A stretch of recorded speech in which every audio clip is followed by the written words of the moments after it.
Hey everybody, my name is Sade, aka Bazi. Welcome to my channel. This video is speaking specifically to grasping the concept of options. I'm going to use houses to help you understand the concept of options, because once you see how the money is made, you won't be as scared and as hesitant and as skeptical. Once I understood it, I was like, God, this is just like what my cousin was doing with real estate, except I'm doing it with stock. This is what a stock chart looks like. These little blue lines down here, these are like different types of indicators on this side here. This is also something that you can use when placing your orders. Stocks, basically, each one of these bars represents price movement, and it tells you something about the price movement. So each bar in itself tells a story or something about the behavior of that stock. So what will I cover? We're going to go over the very basic concept of options trading. We will talk about the benefits of having a trading account, even if you don't want to be a day trader. We will talk about how much do you need to get started. We will talk about, is it worth it? The rewards versus the risk and the criticism, because anytime I tell somebody I'm a day trader, the first thing they say is, oh my God, you're gambling. Oh my God, you're going to lose your money. Oh my God, I know somebody who was doing that and they lost all their money. And I can assure you that they did not utilize the proper strategies, or they did not utilize the proper resources to mitigate their losses. How do you get started? I will give you the very details, the very specifics of what you need to get started trading options when I get done. And then I will give you access to a download of a options trading worksheet, which basically is a checklist that I wish I had when I first started, because my brain is all over the place and sometimes I get really excited and I jump into trades without checking off the very, very, very important. You can study your trades after the fact and see what went good, what went bad, what you can work on, because this is a strategy and an art. Cool. So let's go down and look at this this house. First, I want to preface this by telling you a few things about the language of options trading. When it comes to finance and the stock market and the investment world, language in itself can be exclusive. Language in itself can exclude you from the process of making money just because you don't understand what people are saying and what do they mean when they use these huge words or these vague words and this all of this, that, and the other. So I want to start this by just breaking down some of the lingo and putting it in layman's terms. The strike price, for example, if somebody says this is the strike price for this contract, it might say $50. But $50 times 100 is $5,000. That is your deposit that you would pay to get a contract for 100 shares of stock. So you're actually leveraging about $100,000 worth of stock, but you're only risking $5,000. You don't always have to leverage or risk $5,000. Sometimes it might be $300 or $200, or it can be $500. There's different strike prices. Let's talk about the actual definitions of calls and puts. Options are different from trading stocks. Even though you're trading stocks, you're trading them in a different style or a different fashion, and it requires you to play by different rules. So options, unlike stocks, must be purchased and sold in lots of 100 shares each. So that's where your strike price comes from, because it's a price that represents 100 shares, but it's giving you a smaller number, a bite-sized number to work with. And strike prices have their own formula to them, thing that goes into creating a strike price. So, unlike stocks, options must be purchased and sold in lots of 100 shares each. Cool. Calls. What does it mean when you get a call option? Just like my cousin was getting that contract to flip his houses, he had 30 days to decide if he wanted to actually keep that house for himself or if he wanted to get out of it.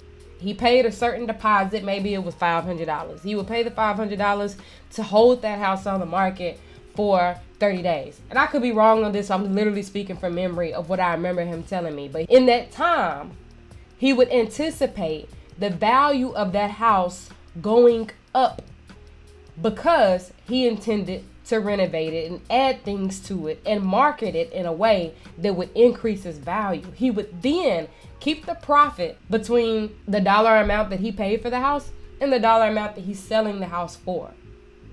Okay, you following me? All right, let's go to the next part. Calls is a contract. the option to buy 100 shares of Tesla, but not the obligation. What you have to do to have that option is pay a deposit, also known as a premium, also known as the strike price. So don't get scared of the language, because the strike price is literally just telling you what deposit you have to pay to hold this house off the market for 30 days. You're going to pay this deposit to hold 100 shares of this stock at a specific price, okay? And the price that you want to purchase it for all depends on your negotiation. If you want to hold this house for 3 months, you might pay a higher deposit, right? Because the owner is taking on more risk by holding this house for a longer duration for you. So instead of paying a $50 strike price, aka $5,000, you might pay a $70 strike price, aka $7,000 deposit to hold this house off the market for 3 months as opposed to 1. Then you even get to choose the expiration date. So you get to say, do I want to hold this house for 2 weeks? Do I want to hold it for 6 months? Or do I want to hold it for a year? Those are all options. Options. You got options. You got options, baby. Options. You choose the expiration date when you write this contract. Now, in actuality, don't worry, because you're not actually writing contracts. You're not actually signing paperwork and writing contracts. You are literally going to click a button. You say, I like that strike price, and you click it. That's what you're doing. You're going to click 2 buttons, and this entire complicated sounding contract is done. Okay? So what are puts? Puts are the opposite of calls. It's saying you have the right but not the obligation to sell 100 shares. Sell 100 shares of an underlying stock at a predetermined stock price. So let's back up. Calls gives you the right but not the obligation to buy 100 shares at the underlying stock price. Let's say the stock price is Tesla, trading at $1,000. In 2 months, you have the right to purchase Tesla at $1,000 per share, 100 shares at $1,000, no matter what the price has fluctuated to. So if Tesla goes up in price to 1,020, then you still have the right to purchase it for $1,000 because you paid $5,000 to hold this Tesla stock for 1 month. So with puts, you have the right but not the obligation to sell it. So you're saying you have to allow me to sell this stock to you at a predetermined price no matter what. So boom, in the contract, you decide the time to expiration and the price. Let's move along to an actual illustration, okay? This is 2 people. They're getting ready to negotiate. Here on the right, we have Lucille. And here on the left, we have Tina, okay? So Lucille comes to Tina, and she sees that Tina is selling this house for $100,000, okay? So the house is up for sale for 100K. Tina says to Lucille, how long do you want to hold this house? How long do you want me to hold this house for while you decide if you want to buy it? Lucille says, can you hold it for 2 weeks? Okay. Today is January 31st. Lucille is saying, I want you to hold this house for me until February 15th, 2022. So this is when their contract will expire. The contract gives Lucille the right to buy the house for $100,000, no matter what, so long as she buys it by the expiration date of February 15th. Tina's like, that sounds good to me. So Lucille gives Tina a deposit, also known as a premium, of $5,000. Okay? In the options trading world, that would be a strike price of $50. And this $50 will represent 100 shares. So we will multiply it by 100 of the underlying stock. So what's going on is that if this were a stock, okay, that would be saying that Tesla, for example, is trading at $1,000 a share, and I have the right, but not the obligation, to buy 100 shares. I have the right, but not the obligation to buy 100 shares, which is a value of $100,000. Now, two things can happen at this point. The house can increase in value or decrease in value. So let's see how both parties come out off with scenario one. Okay. So here's the house. Here's Lucille. Here's Tina. Lucille been doing her homework. Lucille went and got the contract for this house, knowing that the value of the house would go up, because she has a friend that works for the city, and they've already zoned out this neighborhood for the development, basically gentrification. They're going to gentrify the neighborhood. Okay? They're going to put a Starbucks there. They're going to put some yoga studios there. They're going to drive the taxes up, and they're going to basically increase. They're going to put a new sidewalk and some new street lights and some fancy new features here in this neighborhood. Well, Lucille already knew that. Okay? She could see it looking at the stock chart that a trend was about to take place. Okay? In the stock world, you're looking at a chart and you're using your knowledge of trading to see indicators that let you know that a stock is about to change in price. So she saw something that let her know this was about to increase in price. So let me get a contract to buy it at a lower price before it actually goes up. Now, it's not a 100% chance that this land development takes place or anything. So there's still a risk involved. But needless to say, she decides, I want to take the risk because I think the land development will happen. So what happens now? The land development happens. Boom. They put a Starbucks there. They put a really fancy shopping mall there. They put some yoga studios, and they built some new sidewalks. And now this house has changed in value. So this house, she has the right to buy for $100K. And now the price value has changed.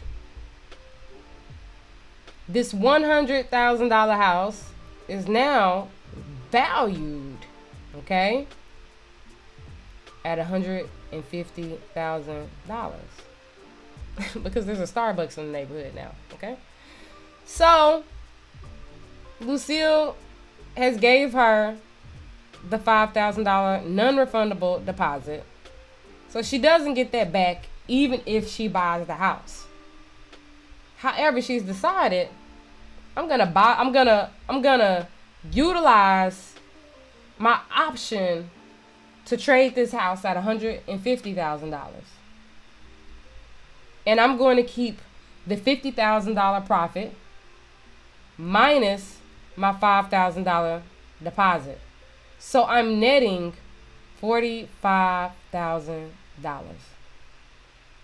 She gets to keep her $5K and she gets to keep her $45K. She was the stock owner who was considering getting rid of the stock anyway. So she got her money up front. They good. Could this have played out badly? Let's get into it. Okay, we got Tina and Lucille again for scenario 2. Lucille pays a $5,000 deposit to Tina for the right, but not the obligation, to buy the house in 2 weeks, which will be an expiration of February 15th, 2022. The current date is January 30th, 2022. So they have this agreement. Great. What happens next? And developer comes in and puts a state prison and a drug clinic in the neighborhood. They put a drug clinic where addicts can come and get free bumps of cocaine and free needles And they can also be admitted and institutionalized. Okay. And then there's a prison right next door. Some people who've been here for a really long time are scared of living next to a prison, so they begin to sell their houses and leave the neighborhood. They begin to move other places. So now the value of the house has decreased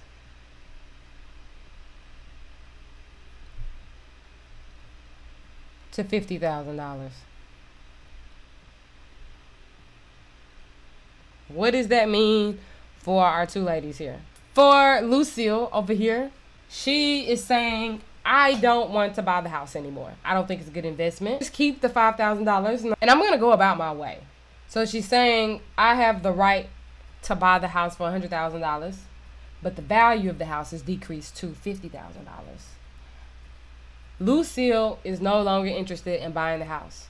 She says, keep the $5,000. I will take that as a loss, but at least I won't be stuck with purchasing a house for $100,000 that's not worth $100,000 anymore. So this could change. You know, the land developers could change their mind and decide like not to put the prison there, and the value could go up. In which case, Tina will be probably very happy. Or they could build it and it goes down. Don't know. You lost your $5,000, but you knew up front that the most you could lose was $5,000. Well, let's talk about break even. This is the other option that a lot of people kind of gloss over. Because this is what happens more than you losing money, at least for me anyway. Trading has been lucrative for me. And more often than not, I break even. And sometimes I even count a small gain as a break even. So if I get out of a trade with $50 or $200 even, I'll just say, oh, I broke even on that. Break even would be the cost of the house was $100,000. Right? $100,000. And she has 2 weeks to decide if she wants the house. And in those 2 weeks, the government lowered interest rates universally across the country. You can now get a house for 1% interest rate. Now, you see I'm tying in what's going on today with this video? Okay. So, does this increase the value of the home or decrease it? Well, it increased the value of all the homes in a neighborhood because now people are in bidding wars and they're rushing in to buy houses even though they were never interested in buying a house before. But now that the interest rate is only 1%, a lot of buyers have flooded the market and are, because the demand is so high and the supply is low, 5 people want this house and are bidding on it. Let's increase the rate. Let's increase the price of this house to $105,000. Just because the supply is so high. Everybody wants a house right now. So let's just increase the price to all of them for now, because that's how supply and demand works. At $105,000, Lucille decides, let me just go ahead and utilize this contract to buy the house at $100,000. Then I'll sell it for $105,000 just so I can get back my $5,000 deposit, also known as a premium. Everybody wins. Because Tina still got to keep her $5,000. So everybody here is happy, right? I would be. That's a break even. That's when the stock price increases just enough for you to make back the money that you spent on your premium. Put negotiation contract. This one gets a little tricky. I'm going to explain this in very, very simple terms. We're not going into these super complex strategies. I'm just going to explain this in a way that you can understand it. So I don't want to see anybody arguing with me in the comment section on how I'm explaining this, but this is the way that I was able to look at it. Put options that allow me to actually jump in and start making trades with them, because you can play the downside of the market just like you can play the upside of the market. But this is what it looks like at a downtrend. I'm skipping around and I'll get back on track here in a minute, but my ADD brain be just messing with me. If you bought a house here and then this is what the market does, you lost money. Okay? You lost money. Okay, so we're looking at a put negotiation contract, which is when you have the right to sell a house at a predetermined price. This is Naughty. And this is Bazi. And these are our actual stage names. Yes, this is my homegirl. Yes, I put her in the options video because I wanted some more spicy pictures to go on this tutorial. Okay, I like spice. Okay, so this is the right, but not the obligation, to sell at a predetermined price. I'm just put X. X is the predetermined price. What is the predetermined price of this house? $100,000. Also, that's supposed to say AKA, like, pay me no mind. $100,000 or 100 shares of Tesla at a price of $1,000 each. All of these things mean the same thing. That's the important part, that you don't get spooked out by the language. Just learn the language and keep it pushing. So, Naughty has the right to sell this house. Not the obligation, but the right to sell this house to Bazi for $100,000 by the expiration date. $100,000 is the predetermined price. Okay? Per our definition, that is the predetermined price. So what could happen? Let us see. All right. Scenario 1. Check it out, baby. Check it out. So scenario 1. They put a golf course in a beachfront property in this neighborhood. Unexpectedly. Like somebody just bought up some acres and put a resort and a golf course there. Now, if we go back to Bazi and Naughty, we'll remember what their let's talk about what their agreement was, okay? Let's talk about their agreement real quick. Naughty has the right to sell at $100,000.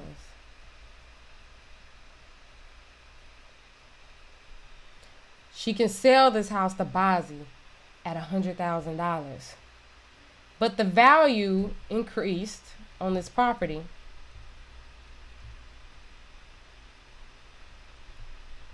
to $200,000 within the 2 weeks of the contract. So by the expiration date of February 22nd, 2022, the value increased to $200,000. It's not going to benefit Naughty to sell this house at $100,000, knowing that the price is now worth $200,000. So if she sells it, she's technically lost money. Even go through the trouble of selling it for $100,000. So what she will do is just forfeit her deposit of $5,000. Because the gag is that she's already borrowed $100,000. Okay? Technically, she will be borrowing $100,000. So she has to sell it for greater than that $100,000 to make a profit. But if she forfeits the $5,000, according to her contract, she can just cancel out the fact that she ever borrowed this house. She borrowed the money for this house. She can say, I never borrowed the money for this house. Let's just pretend like it all didn't happen. You can keep the $5,000 that I paid you to hold this house for me for 2 weeks. Let's just keep it pushing. Right? I don't want to borrow the $100,000 anymore. Keep it. Because if I go through with it and borrow the $100,000, I'll be forced to sell it at a loss. Because it's now worth $200,000. So instead, I don't want to borrow this money anymore. Keep the deposit. Let's keep it pushing. Because nobody told Naughty that they were building a doggone resort and a golf course in this neighborhood. Alright. What's the other scenario that could happen here?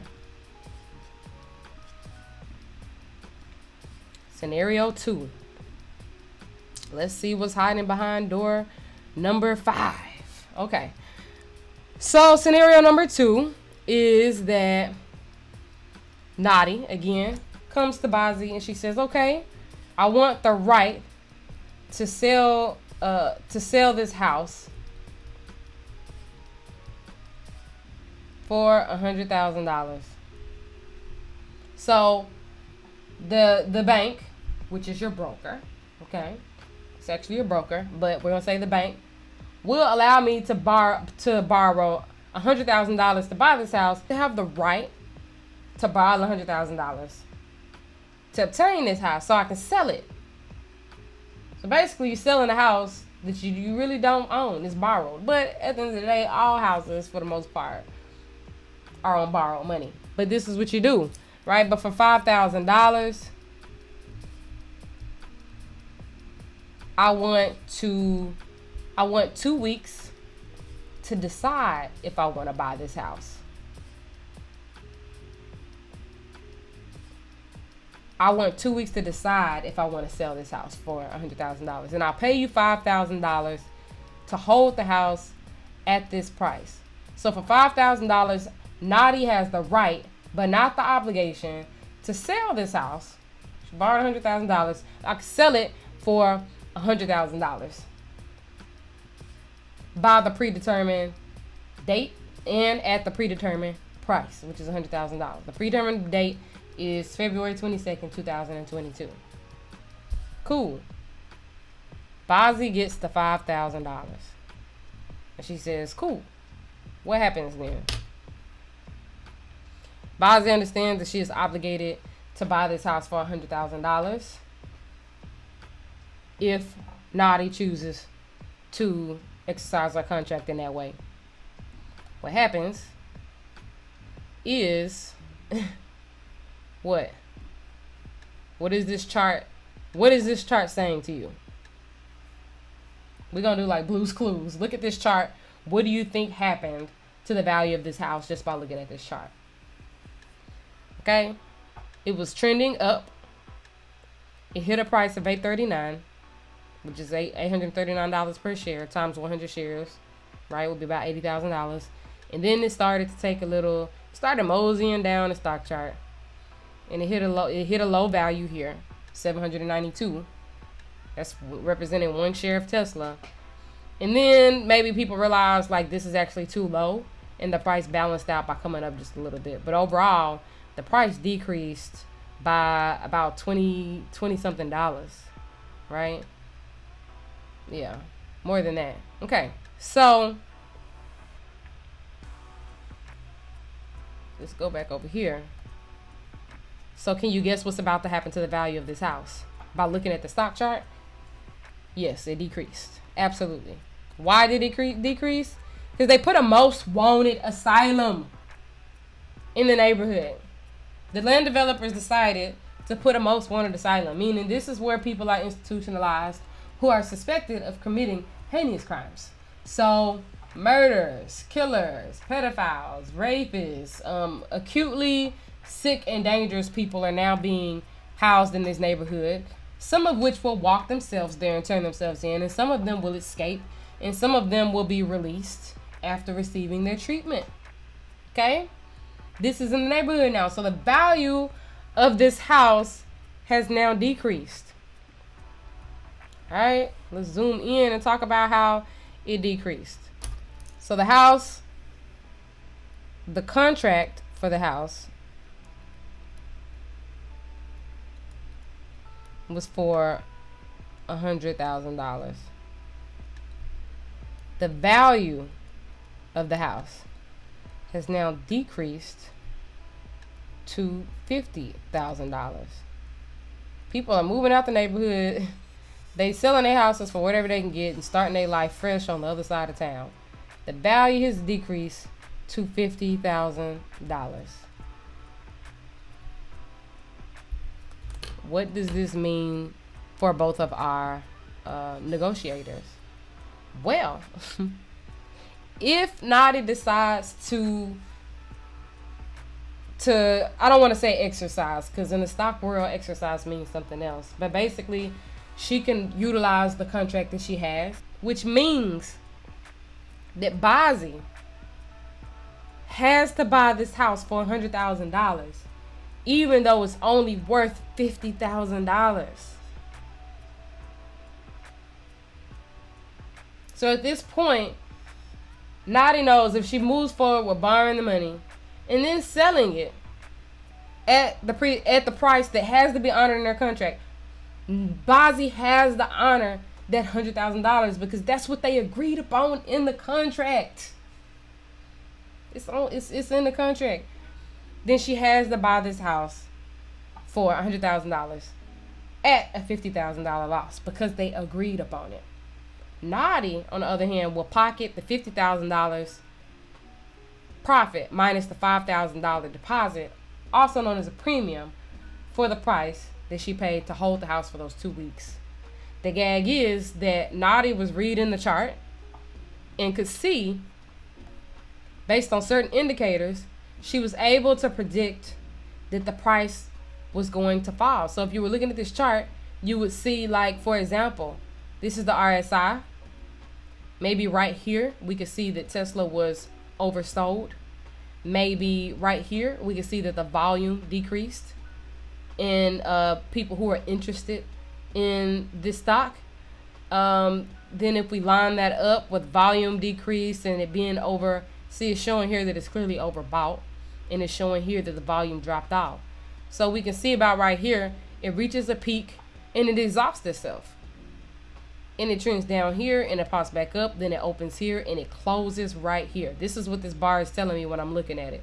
It opened right here at the price of around $832, and then it dropped down to about a price of $820, and it increased just a little bit and closed at a price of $825. That's a very strong indicator at this point, considering all other things, that this stock is on the way down. We don't know how much it's going to go down unless we have studied the market. If we have studied these charts over a number of weeks and months, then we could pretty much guess about what percentage point is going to drop down after seeing these indicators. And that's where the study and education comes in. But we can see that this stock is about to drop down. And it does. And this is what happened. The house value dropped to here.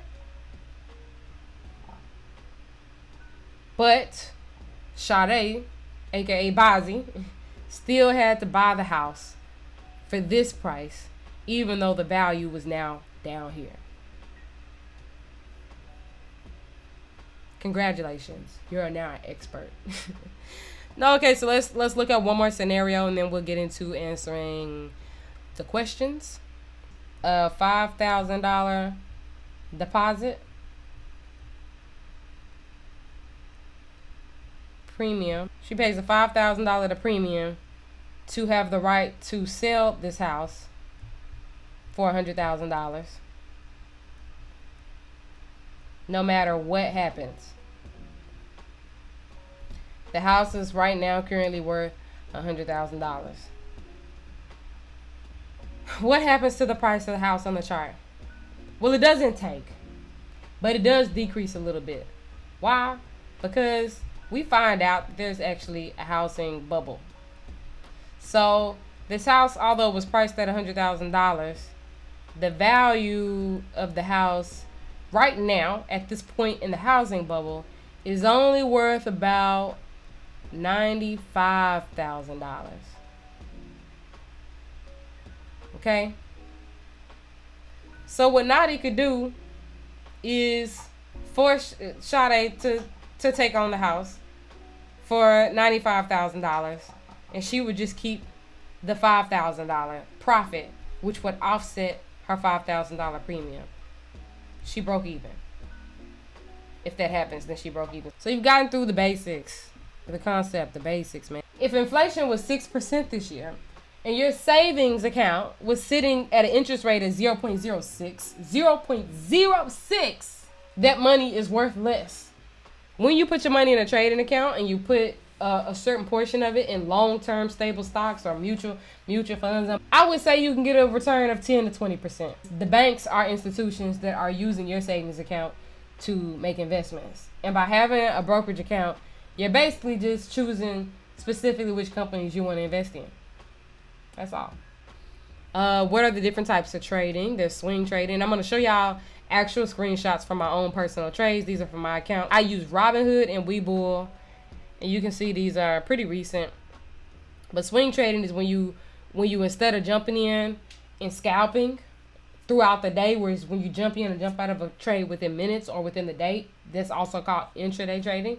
Swing trading is when you insert a position and then you hold it there for a couple days or a couple weeks and then you cash out, maybe even a couple months. Anywhere from, I actually call swing trading anything beyond a day because I like the day trade. So swing trading is when you enter a call option on Monday, and then maybe on Friday or Friday of next week, you sell it for your profit. And these are examples of my trades. So you can see that this call. So these are actually all calls. I love to show you one with my puts on there too, because I do play a lot of puts, which is when you bet on the price going down and you profit off of the stock price going down. But this is just a small example. It's not nothing when you like. A good way to start my morning is by seeing the money already sitting in my account and I ain't got to work too hard for it. Because when you get ready to day trade, your eyes got to be glued to that computer screen. You have to give it your undivided attention, and it takes a lot of concentration. This right here is a Robinhood screenshot. Overall, I ended with a profit. My guess on Walmart was wrong at this specific time. But mind you, just because it's negative $90 now doesn't mean that it finishes negative 90. So Walmart could very much go up to my predicted price later on in the day. So this might just be at 9 o'clock when the market opens. Okay. But overall, you can see that 740, 350, 175, I finished with a profit. I cashed out. And I actually just went back to sleep after this because sometimes I'm not in the mood for trading. You do not need to trade when you're in a bad mood because you will make stupid decisions. 50% of trading is emotional. It's you being disciplined enough to stick to what the chart is saying and not what you're feeling in that moment. Whenever I'm numb or bored, I tend to make bad trades because I get a thrill from making impulsive, illogical decisions. And that's when I have my worst trading days, is when I'm groggy and numb and bored. So don't trade when you don't have the concentration for it. On this day, I was happy with my 7, 8, 9, 10, 11, let's say $1,100. I was happy with my $1,100. So I cashed out my money and went back to sleep. I was not in the mood to trade, and I advise you to never trade when you're not in the mood. This here is just an example of a leverage of SPY, just to show you the ratio.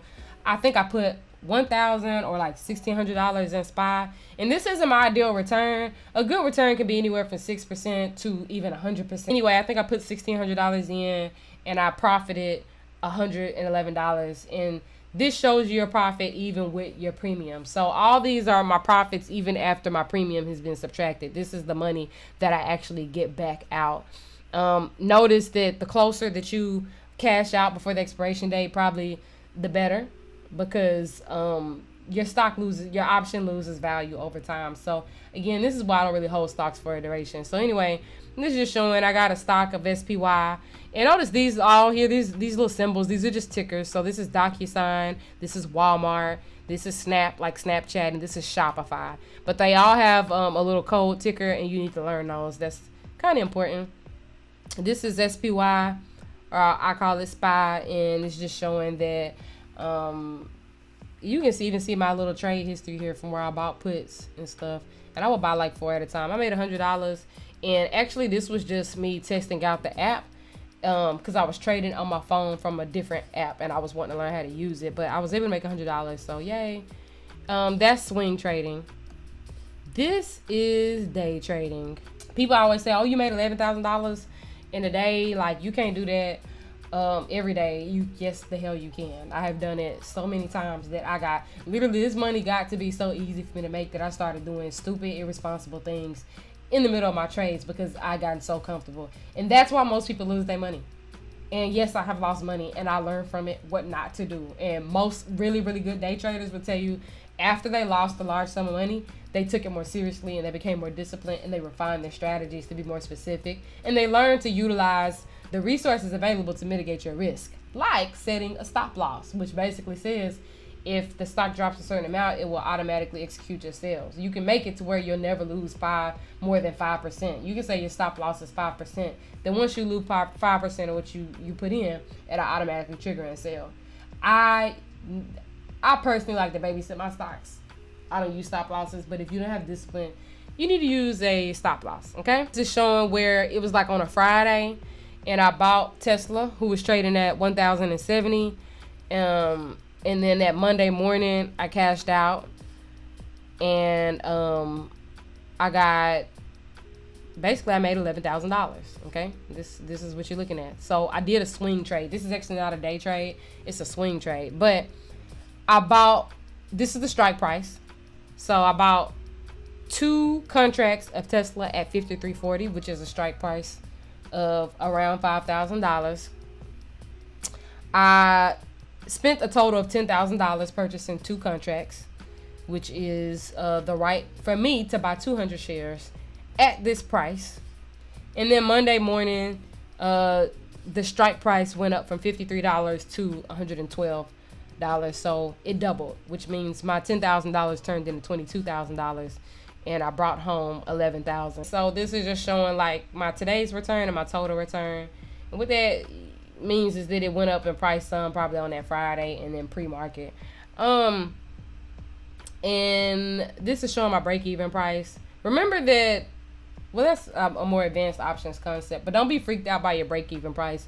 Your stock doesn't ever actually have to touch that price for you to break even, because this price is accounting for the money that you're also going to lose on time decay, which is your stock. You lose a little bit of money every day, so that's why you want your stocks to be as accurate as possible. You want to be able to predict precise movements. All right, so let's go over to a couple of actual day trades. These are ones that I start during the day and I cash out during the day. Apple, Nvidia, and Moderna.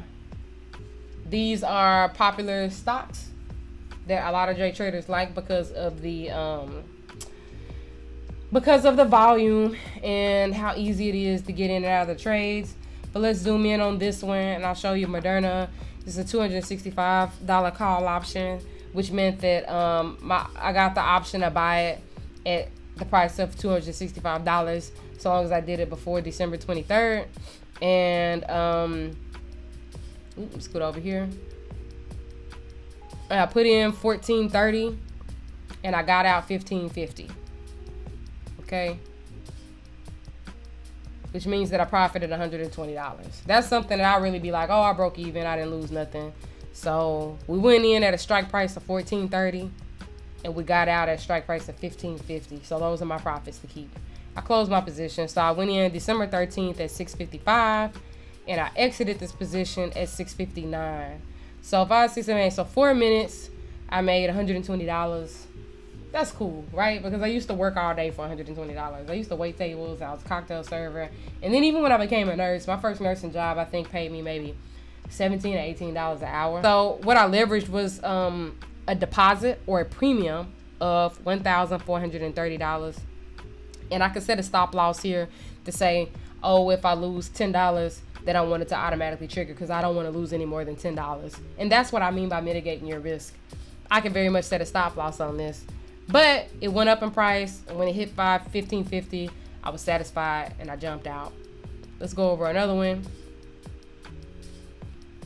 Let's go over a bigger one first so you can see the different price ranges. Okay, so this is Apple. I bought a $170 call with an expiration of January 7th. Basically, I said that I want the right to buy Apple at $170. And so I went in at December 10th. I went in on December 10th at 9:58 a.m. Oh, this is actually a swing. So that probably means it was over the weekend. Let me double check. Because sometimes I do swing over the weekend. With stocks like Apple, because Apple is a pretty safe thing to put your money in. It pretty much is a heavy hitter like Tesla. So I went in December 10th. Yep. So that's a Friday. So sometimes I'll set my stuff up on Friday so I can cash out on Monday mornings and just start my Mondays, right?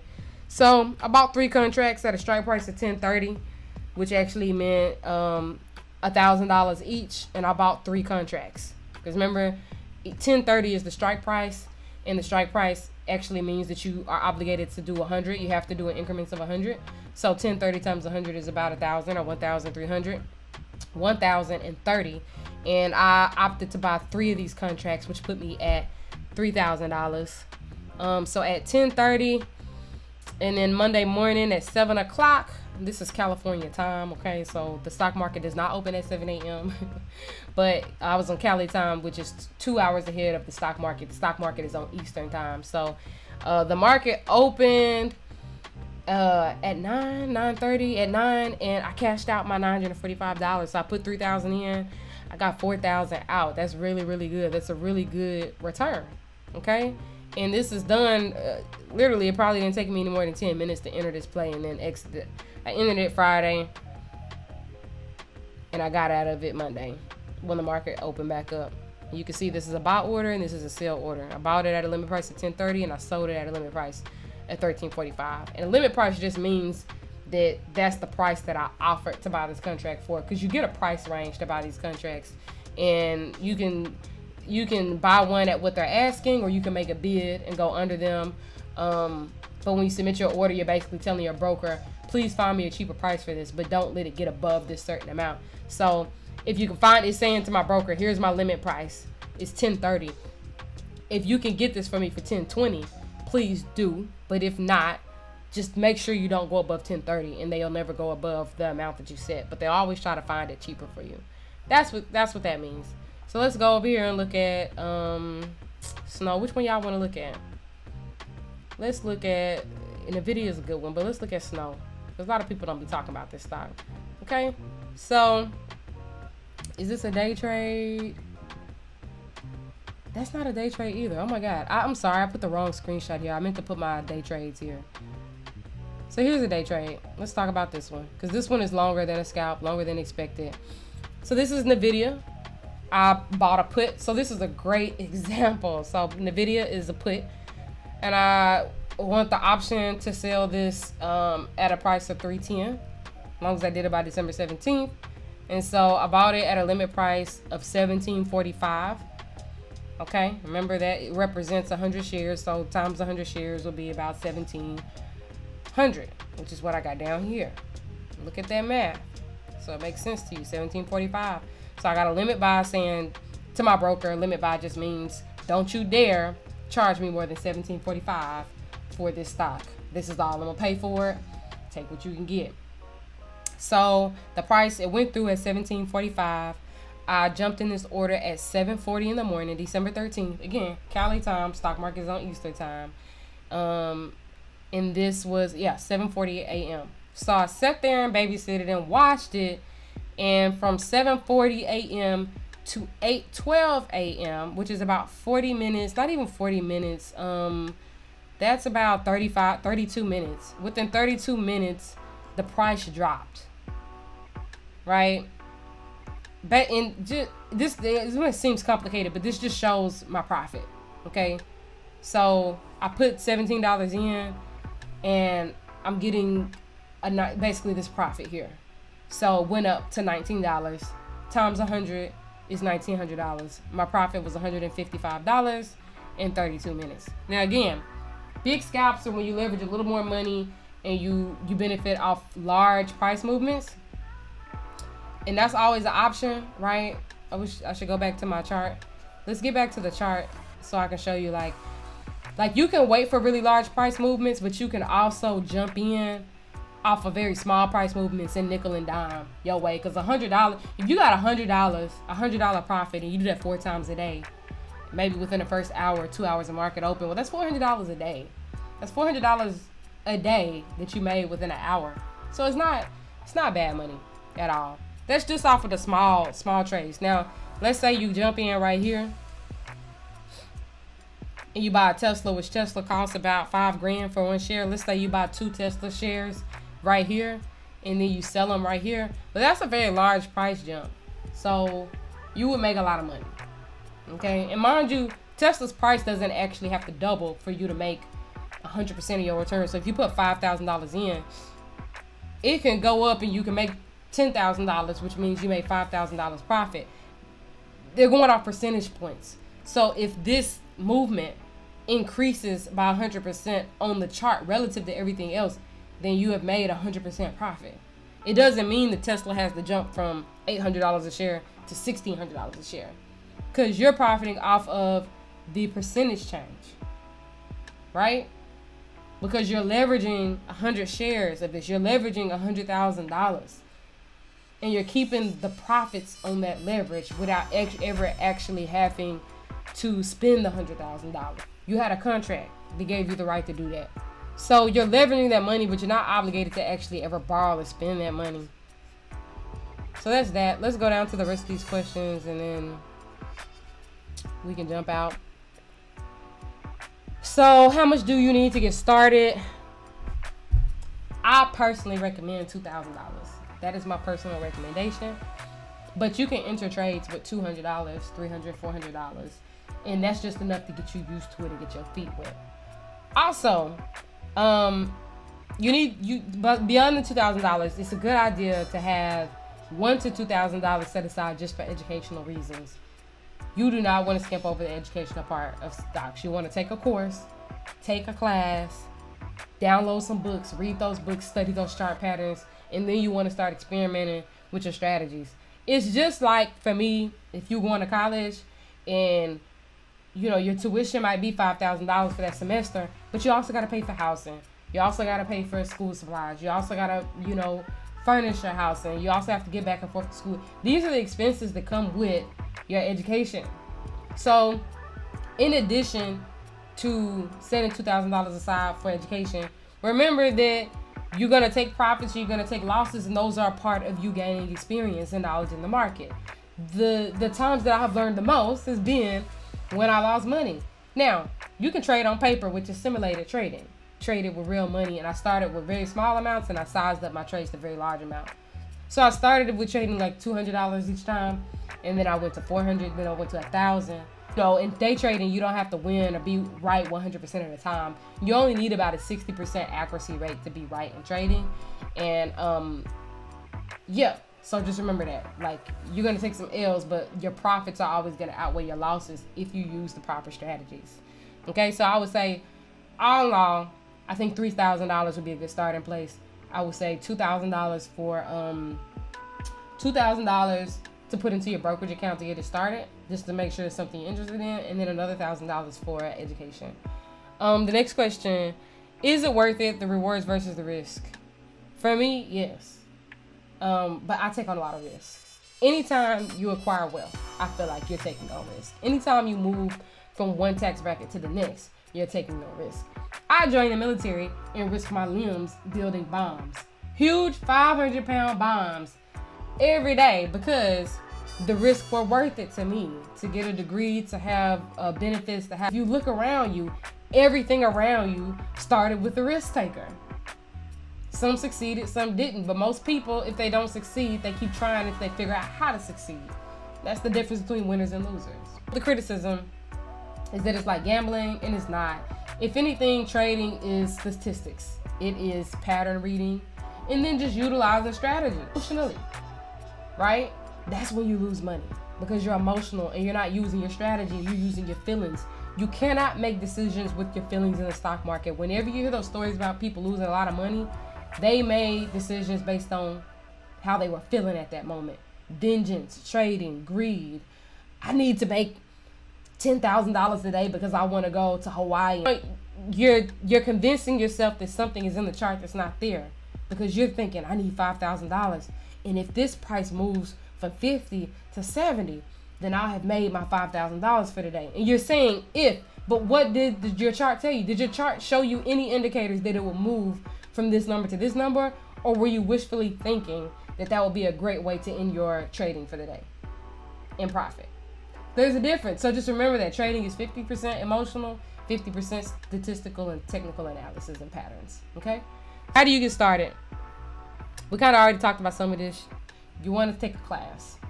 You absolutely necessarily have to take a class. Okay? That's important because that's where you're going to get all the the intricate details on how to choose your options contracts, how to make the proper trades, how to read the charts. So that's a must. Second, you need to choose a broker. I think Robinhood is a pretty good place for a lot of people because it's so user friendly. It's really hard to mess up a trade on Robinhood because there are literally like 4 buttons on Robinhood. And if you learn how to work them 4 buttons, you'll be fine. However, Robinhood does not have an actual chart. Like, they don't have the type of charts that you need for day trading. Their charts are very like childish. So you would need to find a like maybe TradingView or Webull or something else to use for the charts. For that reason, I use Robinhood and Webull. I use them both because Webull has the charts and Robinhood is easy to use. But I use them both. So you need to pick a broker. That can be TD Ameritrade, Robinhood, Webull, whatever. How do you get started trading options after you get a broker? This is important. It's going to ask you a lot of personal questions. Answer those questions. You have to actually enable your account for options. It's not automatic. So your broker will ask you when you first sign up all these questions, and how you answer those questions determines if you will be enabled for options trading. A lot of these brokers now, they actually offer cards now, so you can spend them like a debit card. You literally use them like a bank, and they will give you access to certain ATMs, and you don't have to wait to cash your money out if you have an emergency expense. You can absolutely go and swipe your card. So long as you don't have every dime of that money tied up in stocks, then you can just go and swipe. Like, I do it all the time because my card is in my phone. So I'll go somewhere and buy some food with my profits for the day. If I made $400 a day, I might, go to the store and give me $50 worth of groceries or something like that. And I just put it on my Robinhood account and it debits it out just like a regular bank. So that's another dope thing about a lot of these apps now, is that you can pretty much use them like you would use a bank account. All right, so that is the end of my options, my free options worksheet. That will be on my website, tsourcew.com. And I hope this was really helpful and brought clarity to you. Happy trading and good luck.